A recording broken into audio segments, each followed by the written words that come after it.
DTV news కి స్వాగతం.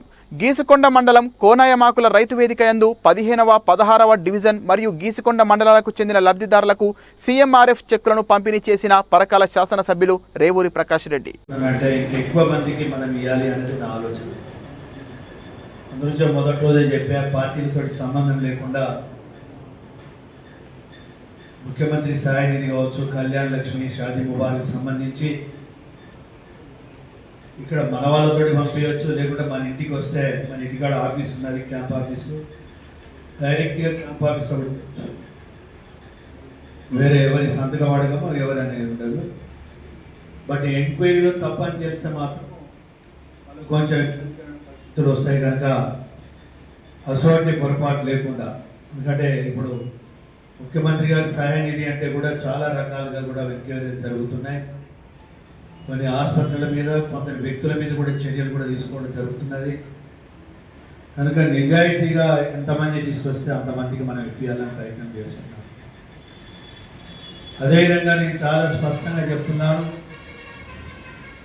ఈ రెండు కార్యక్రమాల్లో, అదేవిధంగా ఇంద్రమ్మ ఇళ్ళ విషయంలో ఎక్కడ ఎవరు కూడా రూపాయి తీసుకోవడానికి వీల్లేదు. మా వాళ్ళు అట్లా ఏమన్నా తీసుకుంటే మాత్రం నా దృష్టి తీసుకురండి.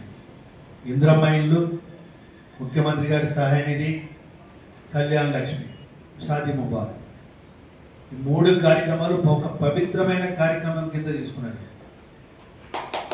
ఎందుకంటే గత ప్రభుత్వంలో గత ఎమ్మెల్యే కాంగ్రెస్ వాళ్ళు ఓటుదాలి కాంగ్రెస్ అని చెప్పి వాళ్ళ ముంగట్గా తీసుకున్నది, తర్వాత చెత్తపుట్ల పడేసేది. వీళ్ళు ఎగొస్తుంది అగత్తుగా చూసుకుంటూ ఉండేది. కొందరు అయితే మా పార్టీ కొత్తనే తీసుకుంటాము అని చెప్పానన్న. ఈ మూడు కార్యక్రమాలలో ముఖ్యంగా కళ్యాణ లక్ష్మి, షాదీ ముబారక్లో మేము ఎవరిని కూడా రేపు ఇంద్రమ్మ ఇళ్లలో కూడా మా పార్టీకి రమ్మని చెప్పి కూడా అడగాము. కానీ ప్రజల్ని ఒకటే కోరుతున్నాం, గత ప్రభుత్వం విధానాలు ఏ విధంగా ఉండే, ఈ ప్రభుత్వం ఎలాంటి కార్యక్రమాలు తీసుకుంటుంది అనేది మాత్రం ఆలోచించమని విజ్ఞప్తి చేస్తాం. ఎందుకంటే ప్రజాస్వామ్యంలో ఇది బాధ్యత.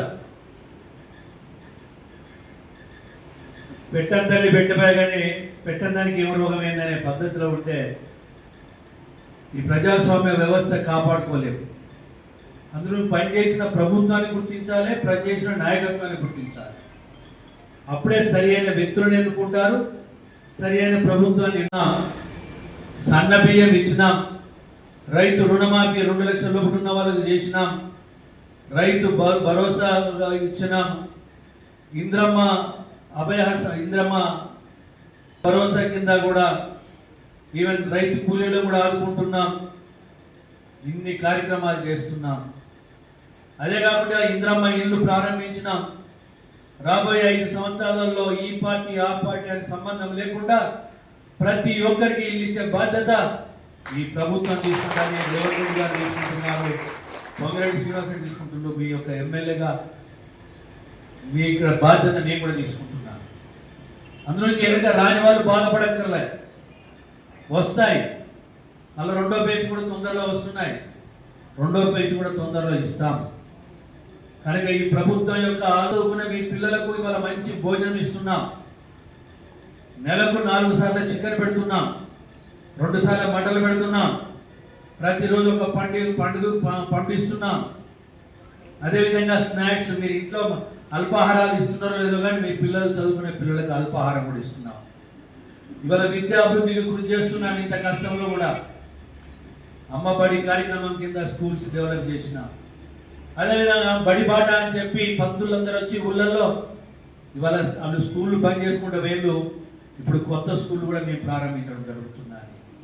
ప్రతి ఆవాసంలో కూడా స్కూల్ ఉండే విధంగా చూస్తున్నాం. పిల్లల యొక్క స్ట్రెంత్ కూడా పెంచుతున్నాం. ఇవన్నీ మీకు ఎప్పటికప్పుడు గుర్తు చేయవలసిన బాధ్యత ఉన్నది. మీరు మర్చిపోతున్నారు. కానీ గత ప్రభుత్వం ఏం చేసింది, ఈ ప్రభుత్వం ఏం చేసింది అనేది ఎప్పటికప్పటికే మీరు ఒక ఆలోచించవలసిన అవసరం ఉంది. అందులో మా నాయకులు కూడా చెప్తున్నాను, సోషల్ మీడియా వల్ల కూడా చెప్తున్నాను, వాళ్ళు ఇచ్చిన వాగ్దానం ఏంటి, చేసిన మోసం ఏంటి, మనం ఇచ్చిన వాగ్దానం ఏంటి, మనం చేసింది ఏంటి. కౌంటర్ ఎప్పుడు కూడా కౌంటర్గా 2 ఇవ్వాలి. ఆనాడు ఆ ప్రభుత్వం ఏ విధంగా మోసం చేసింది, ఈనాడు ఏ ప్రభుత్వం ఆర్థిక ఇబ్బందులు ఉన్నా కూడా నెలకు 6,500 కోట్లు అప్పు కట్టుకుంటూ కూడా 1వ తారీఖు ఉద్యోగస్తులకు జీతాలు ఇస్తున్నాం. అదేవిధంగా మనం ఇన్ని సంక్షేమ కార్యక్రమాలు చేస్తున్నాం. ఇవన్నీ మనం విస్తృతంగా ప్రచారం చేసుకోవాలి. రేపు స్థానిక సంస్థల ఎన్నికలు వస్తున్నాయి. స్థానిక సంస్థల ఎన్నికలలో కూడా మనం ఆలోచించాలి.